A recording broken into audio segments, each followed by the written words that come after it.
healer deck. So it's pretty cool. If you want, head over to Twitch. The stream is going on right now. It's the same as my Instagram account, so it's Red Zone Gaming LLC, just no period in there. But feel free to check it out. Otherwise, I'll be answering questions as we go.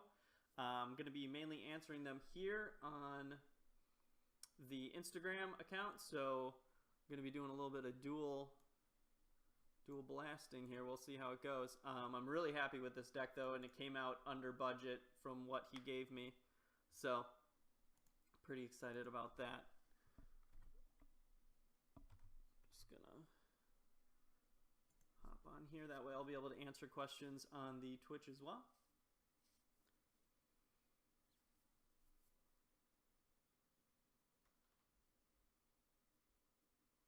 Should be going live any second. There we go. Awesome.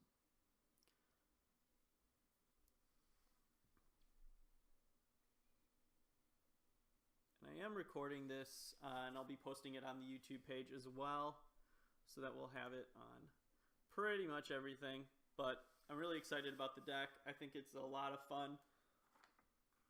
I did not get a chance to try it out in MTGO because I don't own the cards yet, but I do have it in paper, so I was able to try it out. Test it out pretty good, so I was definitely all about that. So the deck uses Lilliana, Heretical Healer, as the commander, and this commander, as you can see here, it's 1 and 2 black for a 2/3 lifelinker, that whenever another non-token creature dies that you control, you exile her, then return her to the battlefield transformed under your control, and then if you do, you create a 2/2 black token. So you get a zombie to signify, storyline-wise, the death of her brother and his crazy zombification that took place. And then you've got Lilliana, the Defiant Necromancer, which is what she becomes. Now, when she flips, you will still have the commander tokens on them for every time she dies. So sometimes it might be in your best interest to let her die, and then you can bring her back from the graveyard with a couple of different tricks that we have, just to reset her tokens that way. Now, her first ability, she starts off with 3 loyalty. Her first one is going to be the one that we're going to use probably the most. It's +2, and each player discards a card. So that does include you. But we have a lot of tricks that we use to play with the graveyard, and you'll be able to, cycle through and constantly get some big moves. Now, a lot of what we're doing, since we are going to be focusing on discarding cards, this deck has an absurd amount of creatures. I have 41 creatures in this deck, but that's good because we want our creatures to die. We want to fill up our graveyard. That way we've got a lot of options if we want to use her second ability, or with a lot of the cool tricks that we have. So this deck is pretty much going to be a semi-combo deck. It's going to be using the combo of, it's my favorite combo, so every single time I have the option to do it, I try to use it. The first part of the combo is Tombstone Stairwell. Tombstone Stairwell is a world enchantment, originally featured in Mirage. I think it was only reprinted one time, if that. But what it does is it's a 2 colorless black enchantment, and it has cumulative upkeep of a black and a colorless, so every single turn this is going to get bigger. However, this, unlike a lot of effects that have cumulative upkeep, works right away. So that's really good. And what it does is at the beginning of each upkeep, if it's in play, everybody gets a 2/2 zombie token with haste named Tombspawn for each creature in their graveyard. So this creates a slew of 2/2 zombies. And then at the beginning of every end step, or when it leaves the battlefield, all the tokens are destroyed and they can't be regenerated. So every single turn, for every player, a bunch of 2/2 tokens are going to come in. They can attack with them if they want. And then at the end of every turn, all of those zombies die. So you're going to be seeing a lot of zombies entering the battlefield and a lot of zombies leaving the battlefield, which brings up the next part of the combo. Now, there's a couple of them in here, and there's a new one from Amonkhet that would definitely get added to this deck. Unfortunately, Amonkhet's not available on MTGO yet, so I can't use that particular card. But just to give you an idea of one of them, second. Where did he go?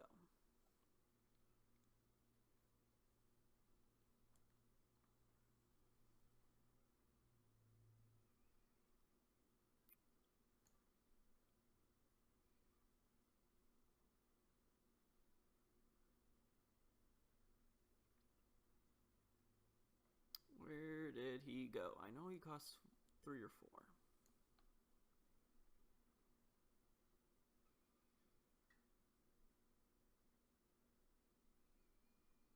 You're just getting to see all the cool tricks right now.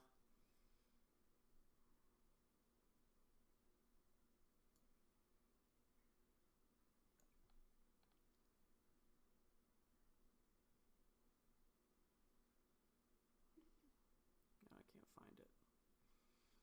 Well, you can use things like this one. Whenever a creature you control dies, each opponent sacrifices a creature. So you can use Dictate of Erebos to get a whole bunch of them. Did he accidentally get cut when I was making this? Oh, that would make me so angry. You're angry? I'm not angry, but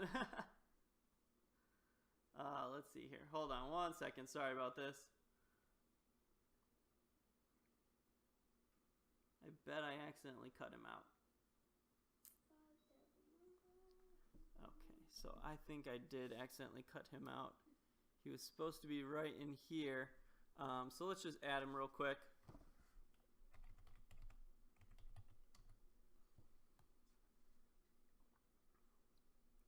So the card is Vengeful Dead. Vengeful Dead is whenever Vengeful Dead or another zombie dies, each opponent loses 1 life. Now, the reason why this particular card is so insane is that it's for every zombie, not just yours.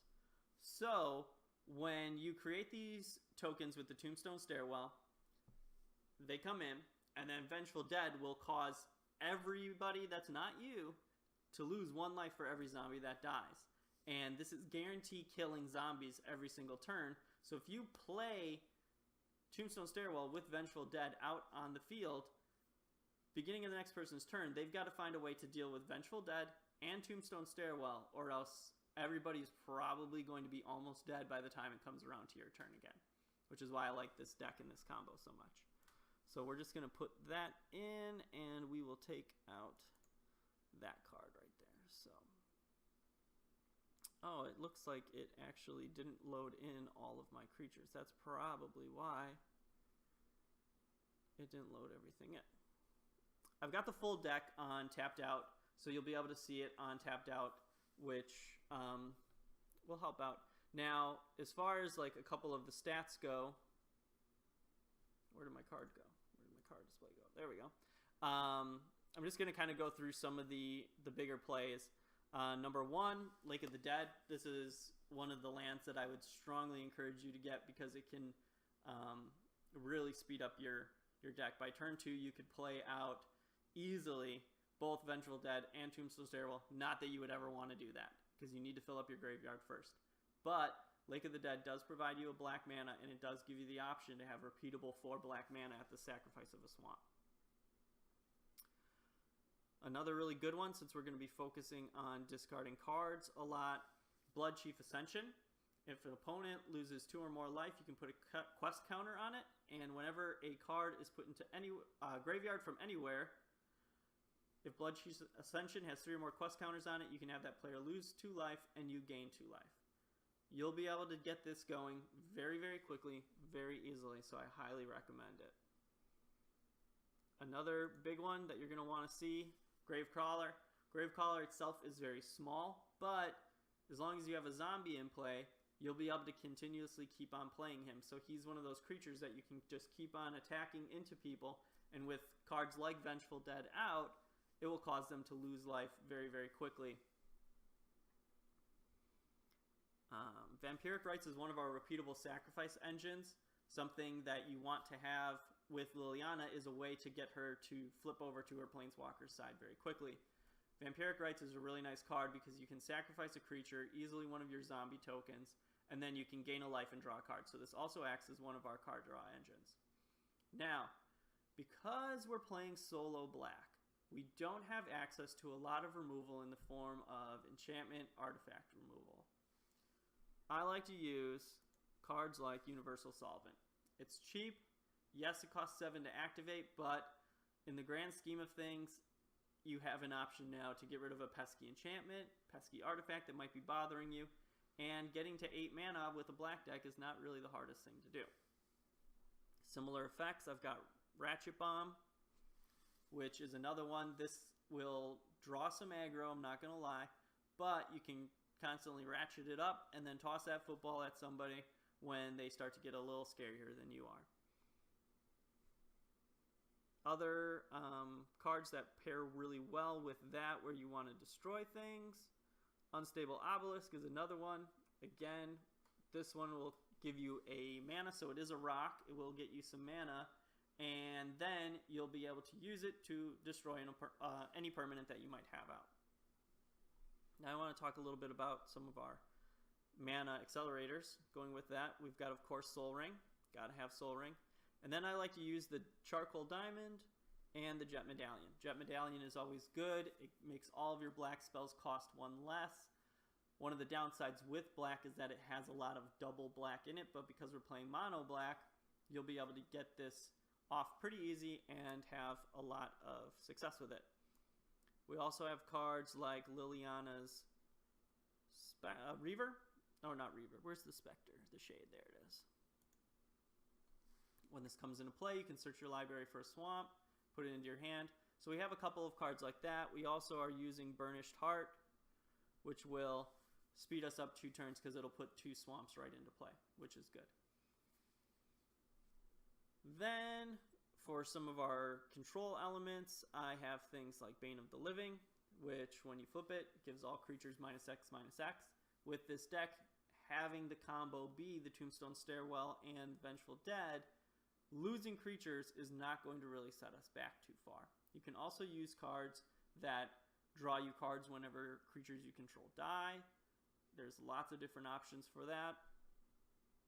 I have, of course, the Monster House Shoaldred. Shoaldred in here. She is probably one of the more expensive cards in the deck. But you get to return a creature from your graveyard to the battlefield every single turn with her, and at the beginning of each opponent's upkeep that you have to sacrifice a creature. Now, once you've got Tombstone Stairwell on play, this is going to go into effect, and then also the Tombstone Stairwell is going to trigger as well. So you've got 2 triggers that you're going to have to decide which one do I want to resolve first. You always want to have Shoaldred's ability resolve first, which means you're going to put that one on the stack last. That way they have to sacrifice one of the creatures that is not the zombie from Tombstone Stairwell. Then we have Black Sun Zenith, a repeatable wipe, if you will. This is one of our cards that we'll use to fill up our graveyard, Liliana's Indignation. This is a really good way to do a lot of damage to the person who's winning fairly easy. If they counter it, so you don't lose your creatures. Because this isn't going to resolve and put the top cards of your graveyard into play until it resolves. So if they counter it, that's fine. But target player will lose 2 life for each creature put into the graveyard in this way. With us having 42 creatures in this deck, naturally, it's going to really increase that chance of doing a sizable amount of damage relatively quickly. Some other cards that we have. Once you've got the Tombstone Stairwell online, you can use things like Gem Palm Polluter, which will make them lose life equal to the number of zombies on the battlefield, and you get to cycle a card and draw something, so that's always good. You have cards like Relentless Dead to keep on bringing your zombies back. Liliana's Elite, which is going to get buffed with the additional creatures. And then we've got all the things like Cemetery Reaper, which will buff up our zombies that we have in play. Lord of the Undead, which is another good one. One of the cards that, while I was building this, I found was a lot of fun. And I was really excited to try it out, is the Ambuscade Shaman. This is an interesting creature because it was designed to go with dash. So you'd want to dash out your creature, attack with it, and then return it back to your hand. He's interesting because when you've got Tombstone Stairwell in play, if this guy and Tombstone Stairwell are the only two that you have out, your zombies on everybody's turn is going to be a 4/4, where theirs is only going to be a 2/2. If you then go farther to say, okay, well, I've got a Cemetery Reaper or a Undead War Chief in play, now your creatures are going to get even bigger than that. So it's very, very easy to get your zombies at that point where they're absolutely out of control. Yours are going to be so big that they're going to either, again, want to try to target and remove your enchantment as quick as possible, or they're going to be forced to go after somebody else if they don't have an answer. Because they're not going to attack with their 2/2 zombies into your wall of 4/4s or 5/6s or whatever they might be. They're not going to do that. They're going to want to attack somebody else. So that is a really good way. Now, with playing black, you're going to have access to a ton of tutors. Use whichever tutors you want. You can use Demonic Tutor, you know, whatever you feel. I also like to include a copy of Dimir Houseguard.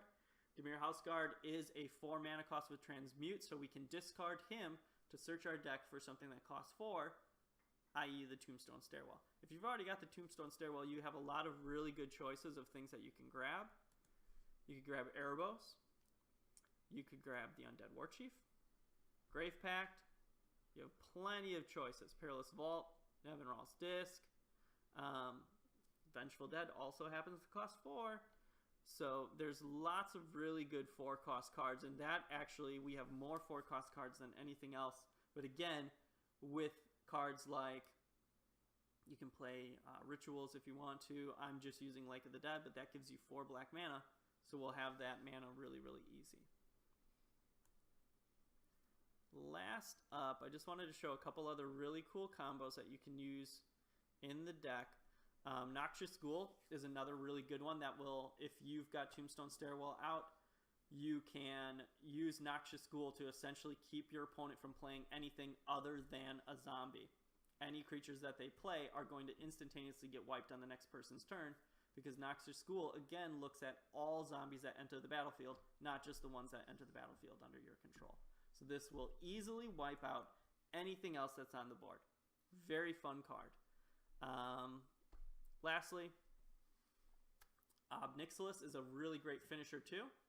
He is, you know, the searching part is going to be great. Who cares? Not really that exciting. But whenever another creature dies, you put a +1/+1 counter on it. This doesn't look at just your creatures or your opponents. It looks at all of them. So with Tombstone Stairwell on the battlefield, this is going to be an absolute destroyer. It's just going to wreck. You're going to get a bunch of +1/+1 counters. Hey Gus, how's it going? Gus, I will pull it up for you right now so you can see what the final price is. If you use this deck as I concocted it, which I will put on the link, I did put it up on Tapped Out. It came out at about $212, or if you're playing it on Magic Online, $62.93. So it's under $300 as you requested. The most expensive cards in it could easily be switched out for stuff that's relatively cheap. A big part of this deck came out to be about 8 cards that were worth over $10 a piece. So it plays out really good. The curve is really nice. I actually love it. I'm probably going to play it a couple of times. So that's really good. But I'll put this video up on YouTube so you can see that. Few other cool cards. I also included a couple of old ones. I played a lot during the Odyssey block, which was fun. I included Shainer, which is a fun creature. He's a 3/3, 4/5, and nightmare creatures get +1/+1. He's the only one that creates any nightmare creatures. There's no other nightmare creatures than what he creates. But you can pay 3 black and 3 life to put a creature card from any graveyard onto the battlefield. It's black now, and it becomes a nightmare. So he's a really fun way to get repeatable late game extra creatures to attack with, which is fun to do. I also included cards like Massacre Worm, Sepulchral Primordial, and I also included Scourge of Neltoth. I actually had a couple creatures in here that you could sacrifice creatures that you have in play to play them out. Gus, the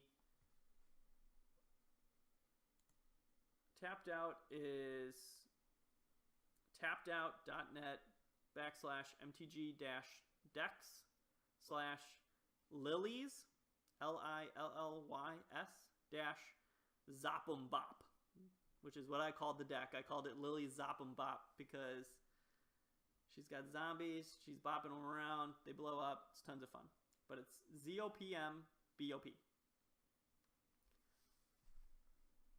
Alright, so I just wanted to show you guys the stats now of the deck.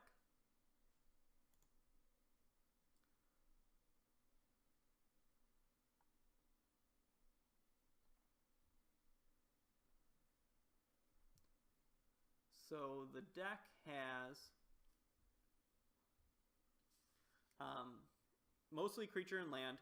There's a few sorcery, like I said, in the final version. And I got to add Vengeful Dead because, oh no, he is on here. I don't know why it didn't import when I moved it over to the other program. But it does have Vengeful Dead. Land, creatures, there was 42, 34 lands.